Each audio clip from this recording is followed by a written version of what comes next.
I'm going to ask you to look at the screen for a moment, and I just want you, it is the trailer for it, but I want to highlight to you the key of what we're talking about today, and note how Patch Adams, and if you want to see this, go Google it, and they interviewed the real Dr. Patch Adams, and keep in mind that what he started in the 60s, 70s, using humor and what we would call a contemporary approach, did not exist in those days.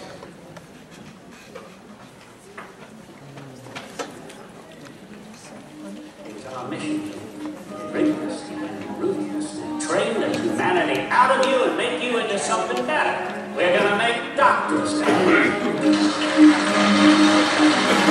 I just believe there's more to being a doctor than memorizing facts about the ventricular I arteries. don't care what you think. I care about my biology test. We're not even going to see a patient until the third year. If you want to become a doctor, you have to learn to treat the patient as well as the disease. That's why we have to dive into people. I'm going to ask you to keep in mind that last statement that he mentioned. You treat a disease, you win or you lose. You treat a person, we never lose. Folks, one of the things that I want to ask you to keep in mind, and that is why you have these handouts. As we go through these sessions today, please make notes for yourself. Folks, I got to be honest with you, that last session, part of me, it actually generated stress. Right hand, left foot. And I'm not commenting on her ability. There's a little piece that connects the two halves of the brain. It's called the corpus callosum. But anyways, there's the piece that goes between the right and left half. I don't know, but there seems to be a disconnect between the two. Because I knew my mind was thinking right hand, left foot. But I actually lifted my right leg. Guess what happens when it comes to change, folks? A lot of people avoid it. And change is good for everybody else. And if you're a parent, we hear it all the time. Well, you know, this is how you grow, this is how you learn. And if they're losing really badly, do you know what a parent calls that stuff? Character building. You ever heard those words? This is a character. I was at our son's hockey game Thursday night, and the dad sitting beside me, he turned and he says, this is going to be one of those character building games. Our daughter had a horrible run of high school, and when she graduated, actually nearing the end, we got caught in that same loop, and Amanda, I'm sure that there's something good that's going to come out of this. Character, you know, all the blah, blah, blah, blah, blah things say. Lo and behold, at halfway through grade 11, grade 12, I started to open my mouth, and my daughter, who has very similar personality to one of the parents, not my wife, said, Dad, stop. I've got just about all the character I can handle. So what I want you to do, please, is to take notes. If you notice, the way this is photocopied, this first page is tear-offable. And for those of you that don't learn to speak more good or English, you'll learn. It's tear-offable because I don't want it tied to just one presentation. I would ask you to tie it to the speakers that you're hearing today. And if I wrote down under mental, I wrote psychological, people say, well, what does that mean? So I wrote mental, and I showed it to my wife, and she said, are you saying that people are mental? Oh, folks, it's what we think. That's the first page. The second page of your handout is checking your personal needs. This is homework. If you want to have a good discussion with your support group, is there anybody here that is not familiar with Winnie the Pooh? Let me give you People Management 101. As you're journeying through it as a caregiver or as a person impacted by MS in some form or another, please buffer yourself from Eeyores and piglets. Piglets are the types that get stressed, and if there's nothing to be stressed about, they're stressed because there's nothing to be stressed about. Piglets are, Eeyores are the, you know, they win 33 out of 34 lotteries, and what do we hear? Well, you know, I'm not open for 34. The other ones that some of us have to buffer are the Tiggers, because they're the ones that come in with way too much energy. At your dinner table or wherever it is you choose to eat, take some time to check off your basic needs. self-needs. And folks, if you care about a person, this is a great checklist, and it's from a woman's comfort book. I was getting in touch with myself. And basic self-care needs. Okay? And what I wanted to do is, let me finish. So what you have next is planning around values. On the back of that page is who are you as an individual. You know, folks, that back of the page of who are you as an individual, that will be one of the best date nights you have. I use it with my kids. I use it with my spouse. I haven't used it with my girlfriend yet, but I have used it with my But please, folks, we live in a world that does not tell people how much you mean. What is special about that person? What this does is, for those of us who can't get our right hand and our left foot going together, it gives us a fairly simple way of saying, you know something? The quality of the relationship, in what ways could it be improved? And what are your special gifts? What do you do well? And tell them. This is written for us as a person. The next one is the social support network. This is out of a Purdue questionnaire. There's a whole bunch of information around it. But taking some time to name your support group, people, by name. What is the relationship? And for those of us that, that was a lie, I'm sorry. I was going to say for those of us that read manuals. For those of us that need a manual instruction book, right beside it, you have the name and the relationship. And on the back side of that page is your drawing support. So let me just, on one handout, on Purdue Social Support, you'll have the name and the relationship. At the bottom, part 2, you'll have the groupings. Emotional support, encouragement, advice, companionship, tangible aid, and overall helpfulness. That's what you fill in on this second page, and you rank them. 4 very satisfied, and 0 wouldn't sink them. And let me illustrate. How many of you have call display? How many of you see that one particular phone number come up? And you say, thank you for call display. Folks, we are Canadians. We are incredibly nice people. Do you know how I got ID'd as a Canadian in the US? Guy bumped into me, and what did I do? He said, you're a Canadian, eh? Folks, please, caring for yourself and people around you, we have to learn to be less Canadian and more okay with saying, you know something? I'm just kind of all cared out right now. We have one child who he phones about 10:58. He's in university. He phones at 10:58, which those of you, that's 2 minutes to 11, and I don't know what you're doing at 2 minutes to 11, but I'm pre-comatose. And he phones, and it is just Chicken Little. The world's falling apart, and I don't know how you respond to that, but we've started using call display.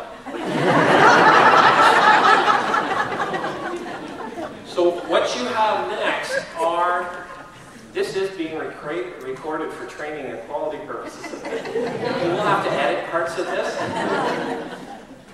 Part of what we've entitled is Moving Forward in Heavy Winds. Every single one of us are going to experience heavy winds, and it will be different for each personality type. And so understanding the whole person, and you have the slides so that some of you who have sore necks, you don't have to keep turning around. The whole person is, we are based off, and we can get into the differenceness of this, but the physical, emotional, mental, relational, and spiritual. I find it absolutely fascinating that we have come through 1 to 2 generations who've done churchianity and religiosity. And do you notice what's creeping in with the new medical students? Spiritual. Why? Because mom and dad didn't take their kids to any religious organization because I don't want to force it on them.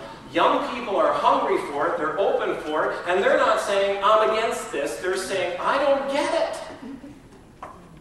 And you know something? If we are not willing to talk about every area of our life, we will miss a point of it. Hence the 5-person.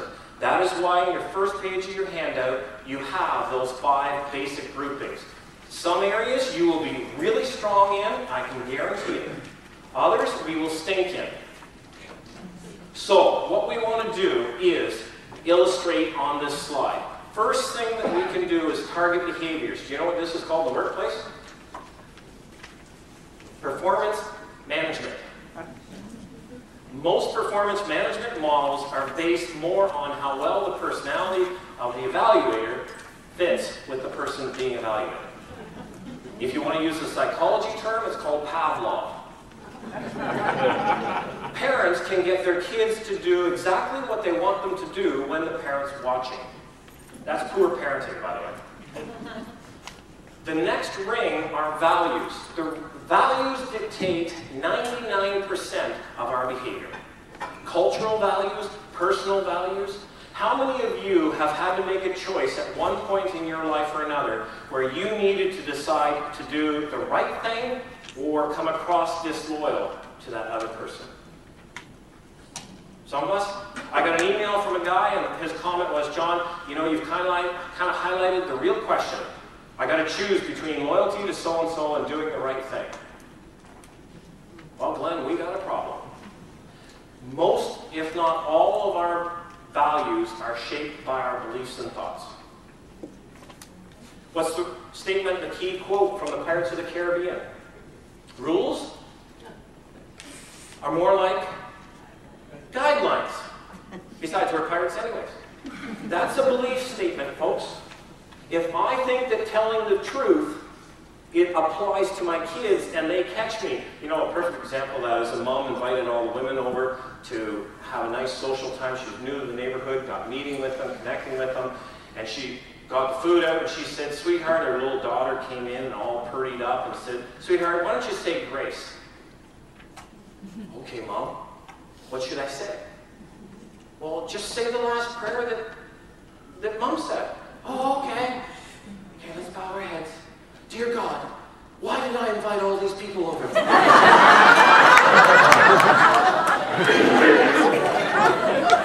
Our values are dictated by our beliefs and thoughts. And if you get talking with young people who use Services Bureau and other people working with young people today, 97% plus of beliefs and thoughts are shaped by relationships. Do you want to know why we must target relationships? Because that dictates beliefs and thoughts. If I believe that my diagnosis of cancer, of diabetes, of MS, of divorce, of whatever diagnosis, job loss, then I'm dead. Physically, no, but that'll come. But in every other way, I'm dead. That's a belief statement. And if I surround myself with people who say, oh well, and talk about the weather, what happens is we get stuck in a neat vortex. Elizabeth Kubler-Ross did Death and Dying, and she walked through the different phases of grief. This principle that you see on your screen and in your handout is the exact same thing, except it also applies to marriage, parenting. I'm in a sandwich generation, parents requiring more and more attention and children still at home. You can get stuck in that vortex, that little neat little ring down at the bottom. Denial, I can't believe my father-in-law has Alzheimer's. Resistance, no he doesn't. We won't take him to the doctor, we'll let him drive. And how is this going to impact me? I love going to the hunt camp with him. I love going to the cottage with him. I love... Then exploration, what can I do with him? And then commitment to move forward. That same principle applies to job loss, and what happens is we can get stuck in that little loop, focusing on self between the past and the present, which is called the treadmill. It is called doing the same things over and over and expecting different results. And do you know what that's also called? Good. You know, we've moved beyond that loop. And you know one of the things I love, my father-in-law does have Alzheimer's, and you know one of the things I love doing with Dad? I love taking him to restaurants. Tim Hortons and stuff. Do you know why? One of the things that happens with Alzheimer's is the filter between here and here is removed. And he gets to say things that I would love to say.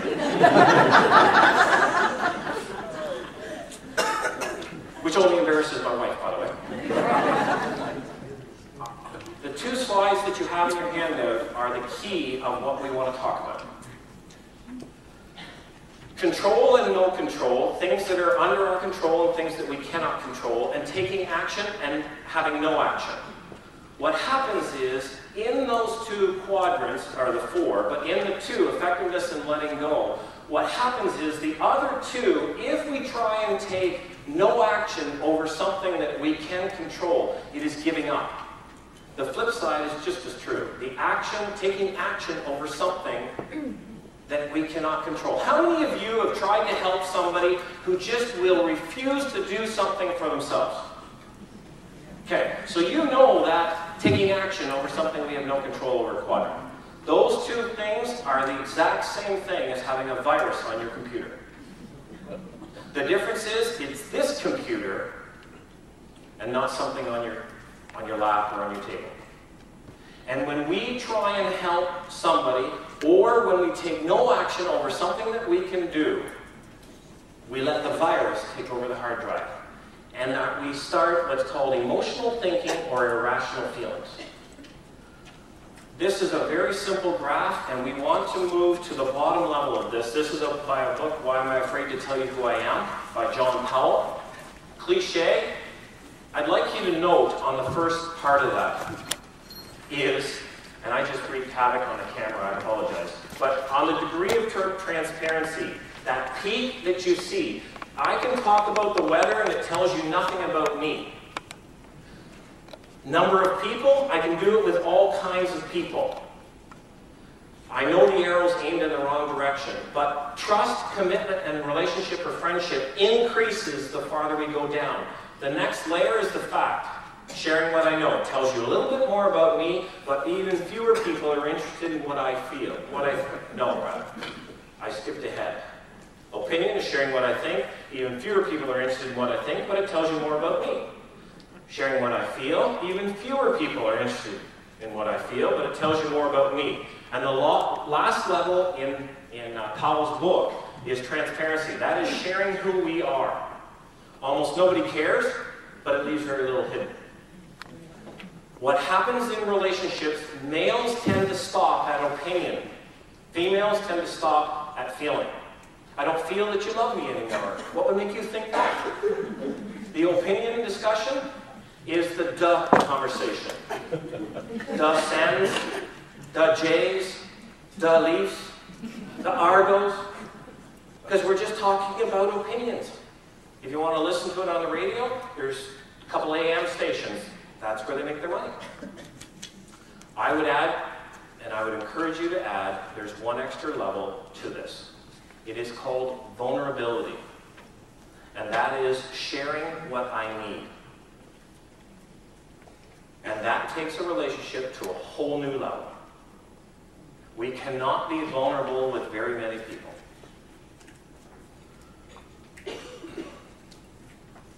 So when we look at how we are wired, very simply, passion, the fire in the bones. Life lessons, some of you have had trauma. Some of you have had family or friends bail on you. Some of you have done incredibly well in your careers. Some of you have all kinds of different life lessons. Abilities is, a perfect example of that is I took an Microsoft Excel training course. I spent probably 3 to 5 hours in this foolish course. And when I was done, they said, well, install these formulas. You know, it was one of those bummer of a birthmark, John. Because I knew I'd taken the course, I knew that I knew how to do the formula, and then my wife sits down and she goes like this, click, click, click, done. you, sweetheart. Abilities. We all have different abilities. Natures, personalities, Myers-Briggs calls them type, and values. Natures and values are the places that we will have the greatest source of conflict. We've heard this expression, from surviving to thriving. I invite you to look at the relationships, and this ties to that Purdue scale. Also, what do we know about one another? Not what we know about some degree. You know, the fact that I got a couple degrees and got letters after my name, that's irrelevant.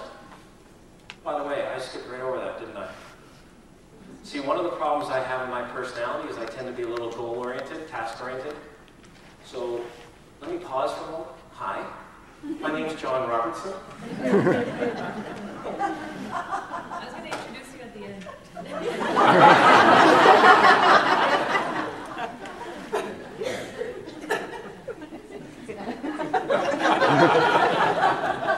And if you ever need to know how to make a fool of yourself, let me know. Curiosity for life. If we stop being curious about life and what we can do, instead of focusing on what we can't do, that is the virus that starts to take over the hard drive.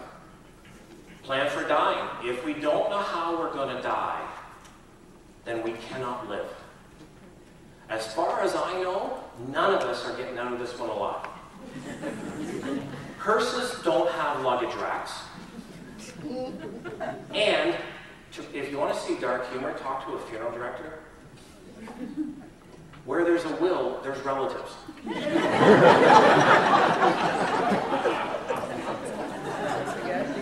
One of the things that reduces stress around us is let people know. My wife knows that there is no way you're driving me from the funeral home or chapel, wherever it is they do the service, to the graveside with one of those,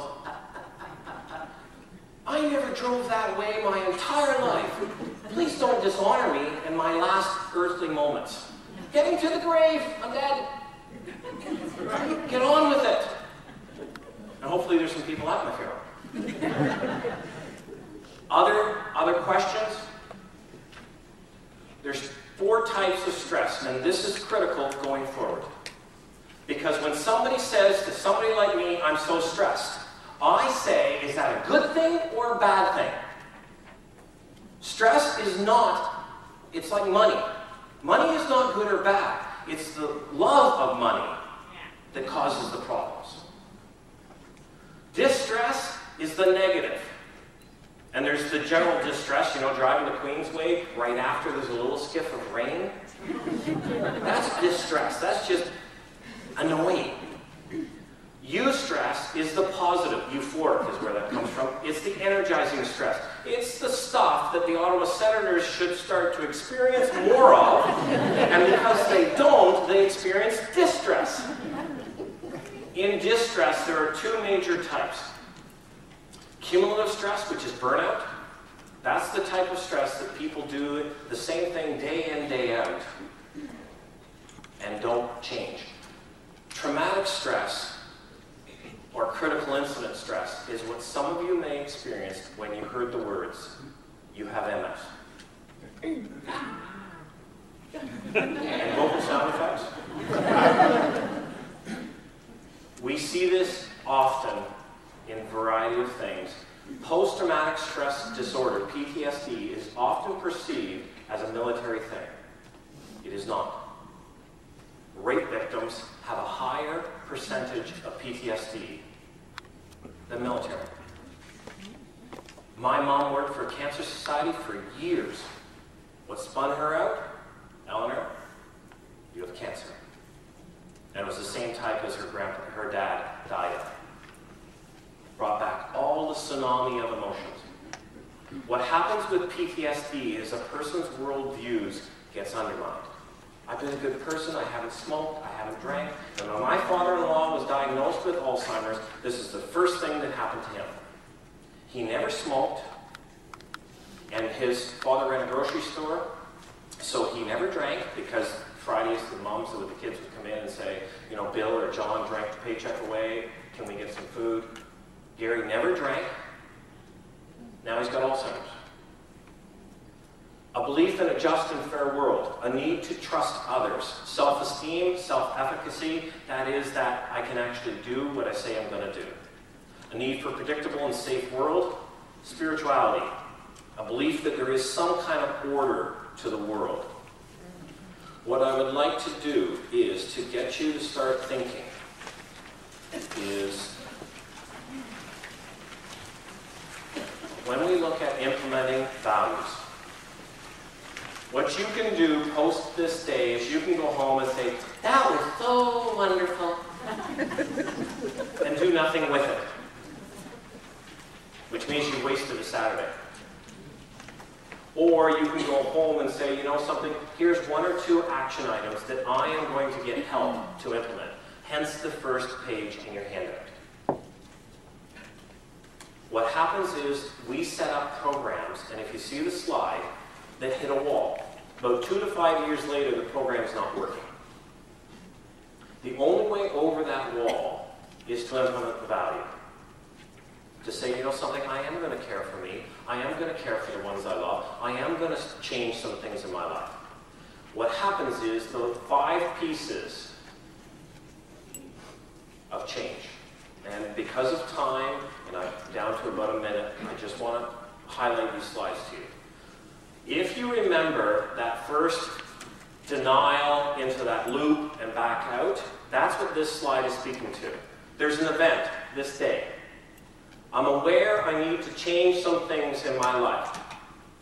Eating properly, exercise, the whole connectedness of the body, understanding what MS education and medicine's doing. I can make a decision to implement it, but if I do not make the commitment, what happens is I stay on that treadmill. Let me illustrate briefly. My car dies, I'm aware I need a new car, I make a decision to buy a new car, but 2 to 5 years later, I'm bored with my car. So, what's his name? 7 Habits guy. Covey, thank you. Stephen Covey writes 7 Habits. I read them, I'm aware I need 7 habits and make a decision to honor them. About 2 to 5 years later, I'm buying Principled Centered Leadership because I doesn't got the 7 habits. Take a wild guess on average how often self-help gurus write a new book. 2 to 5 years. When they first brought out car leases, take a wild guess how long they brought them out for. 2 years. Finances kicked in. Take a wild guess how long they extended them to. 5 years. Because we get bored with our car. My marriage is in crisis. I'm aware I need to work on my marriage and make a decision, but 2 to 5 years later, my marriage is right back. First 2 years of a marriage, relationship, are honeymoon. The next 2 to 5 years are shifting gears without a clutch. What do you get if you get 2 years and 5 years? The difference between a decision and a commitment. Decision is the chicken at a ham and eggs breakfast. The commitment is the pig. What you're seeing on the screen is the process that we are starting. I want to honor the time. And I will bring some of this back later on. But what we're talking about now is that commitment to consistency. Instead of focusing on what we cannot do, we need to start focusing on what we can do. You treat the disease, you win, lose. You treat the person, we never lose.